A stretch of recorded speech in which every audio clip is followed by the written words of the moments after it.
আসানসোলের কুলটি থানার অন্তর্গত ১৯ নম্বর জাতীয় সড়কের শবনপুর বামনা মোড়ের কাছে পথ দুর্ঘটনা।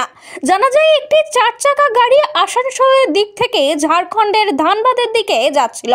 ১৯ নম্বর জাতীয় সড়কের বামনা মোড়ের কাছে ৪ চাকা গাড়িটি নিয়ন্ত্রণ হারিয়ে ডিভাইডারে ধাক্কা মারে। যদিও গাড়িতে থাকা ৪ জন অল্প বিস্তর আহত হয়। ঘটনার খবর পেয়ে ঘটনাস্থলে কুলটি থানার চৌরাঙ্গি ফাঁড়ির পুলিশ ও কুলটি ট্রাফিক গার্ডের পুলিশ পৌঁছে আহতদের চিকিৎসার জন্য আসানসোল জেলা হাসপাতালে পাঠানো হয়। যদিও ওই ৪ চাকা গাড়িটির সামনের অংশ ক্ষতিগ্রস্ত হয়।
ঘটনাটা হয়েছিল এই ঝাড়খণ্ড নাম্বার গাড়িটা কলকাতার দিক থেকে ধানবাদের দিকে যাচ্ছিল। গাড়িটার কোনো ড্রাইভার হয়তো সম্ভবত নিয়ন্ত্রণ হারায়, ঠিক আছে, নিয়ন্ত্রণ হারায় আমাদের ডিভাইডারে ধাক্কা মারে। 4 জন ওদের যাত্রী ছিল, ওরা মিনিমাম মানে মাইনর ইনজুরি হয়েছে। পুলিশ তাদেরকে আমাদের ডিস্ট্রিক্ট হসপিটাল নিয়ে গিয়েছে। আমি NHAI তরফ থেকে হাইওয়ে ক্রেন এনে গাড়িটাকে রিকভারি করে সাইড করে দিয়েছি। মানে এটা কোথা থেকে কোথায় যাচ্ছিল কিছু জানেন? এরা সম্ভবত ঝাড়খণ্ড দিকে যাচ্ছিল, গাড়িটা ঝাড়খণ্ড নাম্বার, ঝাড়খণ্ডই যাচ্ছিল ধানবাদ। আপনার নাম? আমার নাম উৎপল মাঝি, আমি ন্যাশনাল হাইওয়ে কর্মরত আরপিও অফিসে।